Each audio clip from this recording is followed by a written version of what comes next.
I still remember the exact tone of his voice, not loud, not angry, just certain, like the kind of certainty that assumes you'll obey before you even think about it.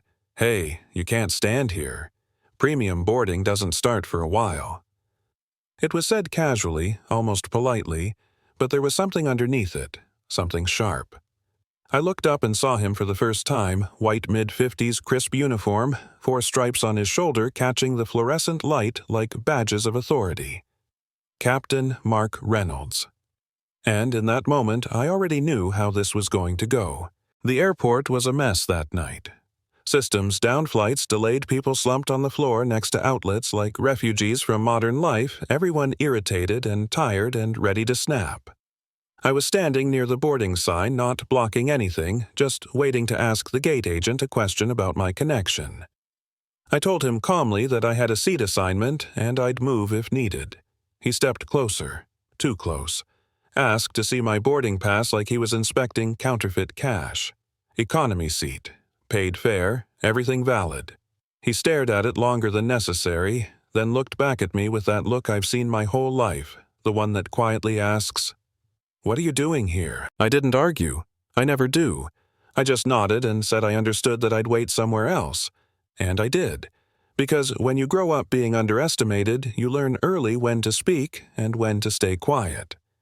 What he didn't know was that this entire flight, this entire airline, this entire moment was part of a test I'd been preparing for months. You see, I didn't dress the way I normally do that night.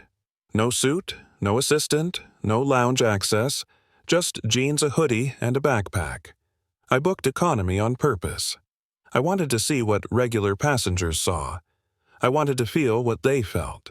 Because years ago, before I had money, before I had influence, before anyone cared who I was, I used to fly like this all the time. And back then, people questioned me too. They questioned my seat, my presence, my tone. And I promised myself that if I ever had the power to change that experience for others, I would. As I sat down near the gate, I watched Captain Reynolds pace back and forth complaining to his co-pilot about maintaining control. I watched the gate agent tense up every time he raised his voice. I watched a flight attendant suddenly pull out her phone and start recording because she'd seen this pattern before. And yeah, I opened my tablet and logged the incident. Time, location, personnel involved. Entry number 29. Boarding was called late. When my zone came up, I stood and joined the line. That's when he zeroed in on me again. Loud this time. Zone 3 hasn't been called. I pointed at the screen. It had. The gate agent confirmed it. That's when his face changed. Red, tight. He took my boarding pass out of my hand and held it up to the light like it might dissolve. Accused me of arguing, of being disruptive. People around us started filming, a woman live streaming, a man muttering that this didn't look right. And instead of backing down, he leaned in harder. He asked for ID, asked where I was going, why I was traveling alone, what kind of business I was in. Every question stacked on the last, none of them justified. When he said the word profile, the air shifted. You could feel it. This wasn't about safety, this was about control.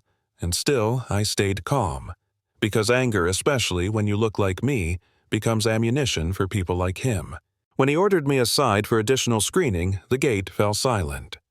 That's the moment people realized this wasn't just rude. This was dangerous. Security showed up. 2 officers who looked tired and cautious, the kind of guys who'd seen authority abused before. They asked him what policy I'd violated. He didn't have an answer. Just feelings. Assumptions, a gut instinct. Then my phone vibrated, 2 minutes out. I didn't smile. I didn't say anything. I just waited. Because bullies don't collapse when you challenge them. They collapse when the system they rely on turns its back. When the executives arrived, moving fast, suits cutting through the crowd, Captain Reynolds didn't recognize them. Why would he? He hadn't attended a corporate meeting in years. He thought rank insulated him. Then the woman in front spoke, calm, controlled, devastating. "Captain Reynolds, you are relieved of duty. Effective immediately." You could hear him swallow. He asked who she was. When she told him, the color drained from his face. Then legal explained who I was. Majority owner, chairman. The man he'd just accused of being a security risk. He said he didn't know, and that was the whole point. I told him something I learned a long time ago. Respect doesn't depend on who someone is. It depends on how you choose to treat them when you think they don't matter. He was escorted away, uniform still on, authority gone. The flight left late, but nobody complained. I stayed in my economy seat, on purpose. That night went viral. Policies changed, training rewritten. Quiet employees who'd spoken up were finally heard. And, yeah, Captain Reynolds lost everything. Job, license, reputation. He wrote a letter later. Never sent it. Said he finally understood. But this story isn't about revenge. It's about systems that protect the wrong people for too long. It's about how silence feels safer than truth until it isn't. And it's about what happens when one person refuses to move just to make someone else comfortable. So let me ask you something. Have you ever been judged before you opened your mouth? Have you ever watched someone abuse authority and felt torn between speaking up and staying quiet? Drop your story in the comments. Argue if you want. Disagree if you must. Because real change doesn't start with uniforms or titles. It starts when regular people decide dignity isn't optional. And sometimes the most powerful thing you can do is stay exactly where you are and let the truth catch up.